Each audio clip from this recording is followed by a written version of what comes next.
that the sale of this set of iPad drawings is a significant moment for the market for these Arrival of Spring works. They're relatively rare to come to the market, even as a one-off. So a single owner collection of 17, all of the same edition number, is pretty unprecedented, and it will be interesting to see how the market responds. We saw a number of works come up from the edition of 10 for private sale this summer, and they were very much sought after. So I think there'll be a great deal of interest off the back of that. I think what's also interesting about these works is that although editions and the prints and editions market is often relegated to an online sale in the auction world, they are actually being placed alongside the live auction contemporary art sales in London during Frieze Week, and so the statement is one that it's a sale that cannot be missed. Hockney has worked across the full spectrum of printmaking, but in the Arrival of Spring collection, he really embraced the iPad. What do you think that shift has meant for how people saw his work, especially in terms of digital versus handmade? Hockney's always been an exceptional printmaker and has really explored a huge variety of printmaking techniques throughout his career. We've seen him work with more traditional aquatant and lithographic techniques, but he's also explored other tools, the photocopier, the fax machine, Polaroid photography, photo collage. And at each stage, he has been on the forefront, really, of how you can use technology to make art. And so I think the Arrival of Spring series certainly felt like something new to come to the stage, but it wasn't really an unnatural shift for Hockney. It was more because digital drawings and iPad technology were very much in their infancy. He experimented with drawings on computers early on and was frustrated by the delay lag that he felt with them. But then with the iPad and the advent of that technology, he could get this much more immediate feedback, much like kind of pen to paper, but this time it's kind of finger or stylus to device. I think that the argument can't be really digital versus handmade, because it is handmade. It's a hand-drawn. It's just using a digital tablet rather than, say, a lithographic stone. And not only is Hockney using his hand to make these drawings, but he's also developing the technology alongside it to allow himself to convey the best expression of that form. And I think that that's really key to these pieces. I think what is key for any printed work by an artist that is being sold on the primary or secondary market is that it has a limited edition. Now, if you have an etching plate, after a certain number of impressions and with the kind of natural wear and tear, depending on the material used, the print run is naturally limited. And this isn't the case with digital prints, but this is something that's then very controlled and managed by the artist and the galleries that represent them. When the iPad prints first came out, they were a bit polarizing in terms of reception. Some critics saw them as more experimental than serious. What is your take on these initial responses, and how, or if, do you think those opinions have evolved over the past decade? I think there were some rather scathing reviews of the Bigger Picture exhibition back in 2012, but there's always going to be criticism of new techniques and a colour palette of pinks and vivid greens, which may not initially be the ones you would associate with the Yorkshire landscape. I mean, look at the criticisms kind of lauded against the Impressionists and the Fauvists when their works first came to the scene. I think the appetite for these works has really grown over time, and they've been canonised as kind of the most significant of Hockney's iPad works amongst collectors. I think what's interesting is that the uptake on the Arrival of Spring series has made it more sought after than, say, the iPad drawings he did of Yosemite. And this is in part the name. The Arrival of Spring is something that's celebrated world over. And in these works, Hockney charts the growths from the depths of winter onwards. But with these works too, you have that deeply personal connection, and it's really a true celebration of the Yorkshire landscape after so many years in the continuously sunny Hollywood Hills. Institutionally, these have always been positioned front and centre since conception, with his exhibition at the RA to his recent retrospective at the Musée Louis Vuitton in Paris. Market-wise, we've seen a consistent uptick in prices since they first hit the secondary market in 2017, probably peaking in around 2023, and now we have the largest group of works kind of from this series ever to come to the market. Hockney often talks about the immediacy of the iPad. Do you think that spontaneity comes through in these vinyl prints? Hockney's always been inspired by nature, shadow, the shifting of light and season, and it's a very different experience seeing these pictures online to viewing them in person. I think especially when they're surrounding you en masse, you very much have the sense of that kind of day in, day out changing season. I think Hockney recognises that there are things that you can do on the iPad. There are layers of ground that you can establish very quickly, much quicker than you perhaps can in painting. And you can also establish the relationship between different objects in different configurations.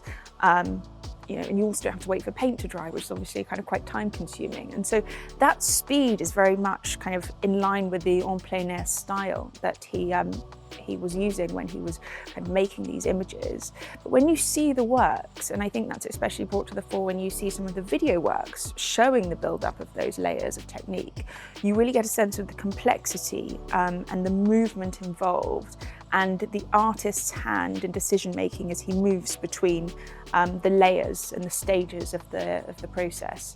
I think there's intentional variation here. I mean, Hockney considers the East Yorkshire landscape to be relatively unchanging, actually, and we see the same themes come up across the series.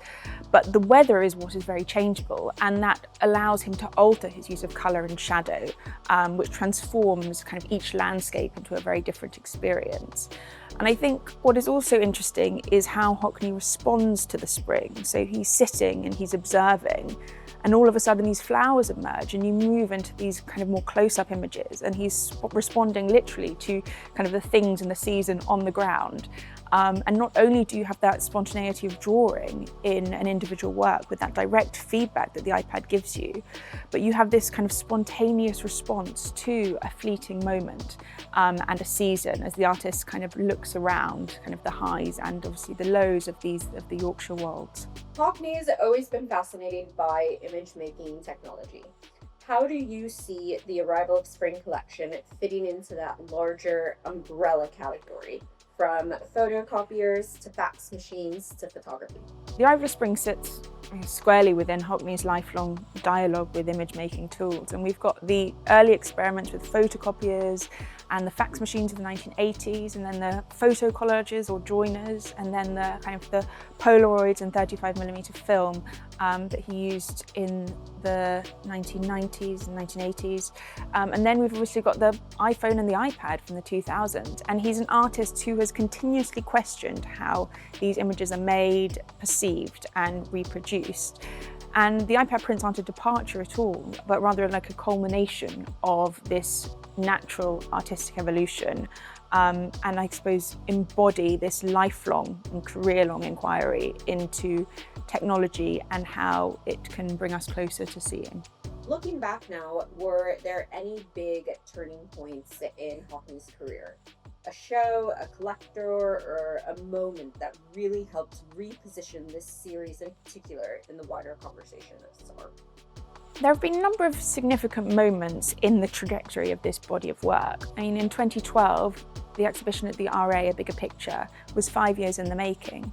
But in 2007, when the RA approached Hockney, the iPad didn't even exist. And so he began drawing on the iPhone when it was released in 2008 and 2009. And then when the iPad was released in 2010, he saw the potential of that as a larger surface for drawing and image making. And at this exhibition from the outset, Hockney decided to place the iPad works front and centre and filled the biggest gallery with these pieces. So I think he's always kind of highlighted and showcased the importance of these works himself and has had institutional backing beyond that. I mean, most recently, the LVMH exhibition in Paris this year was a major retrospective, taking over the whole building and spanning kind of the full 7 decades of his career. And I think it's no coincidence that this number of Arrival of Spring works should come to the market following such a show, and when we've seen another major art powerhouse, the Serpentine Gallery, to be holding a show of his works next year. Across the board, iPad works and digital artworks feature, and the artist is putting them front and centre, with the galleries likewise showcasing them too. There are a lot of variants across this series, different in scale. How do you think those edition choices, editions of 25 and 10, have shaped how collectors view rarity or value?